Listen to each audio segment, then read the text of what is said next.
एक दफा एक भेड़ों को चराने वाला बैठा हुआ था और उसके दिमाग में एक बात आई। तब उसने चलाना शुरू कर दिया कि भेड़िया आ गया, भेड़िया आ गया। और सब लोग जो वहाँ खड़े थे गांव में ये सुनकर आए। तब उसने कहा, मैंने तो तुम्हारे साथ मजाक किया है। तब सब लोग बहुत गुस्सा हुए। तब अगले दिन फिर उसने ऐसा ही किया। तब सब लोग आए। तब उसने कि भेड़िया नहीं आया, मैंने तुम्हारे साथ मजाक किया है।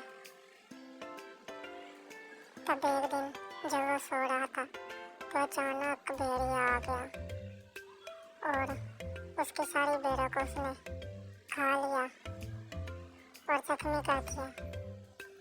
तब वो चिल्लाया मगर कोई भी नहीं आया। मगर बाद में वो रोने लगा क्योंकि उसका सारा माल जाता रहा था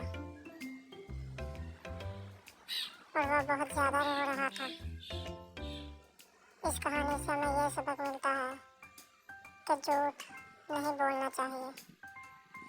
इस वीडियो को लाइक और सब्सक्राइब कीजिएगा और हमारे चैनल को सब्सक्राइब कीजिएगा।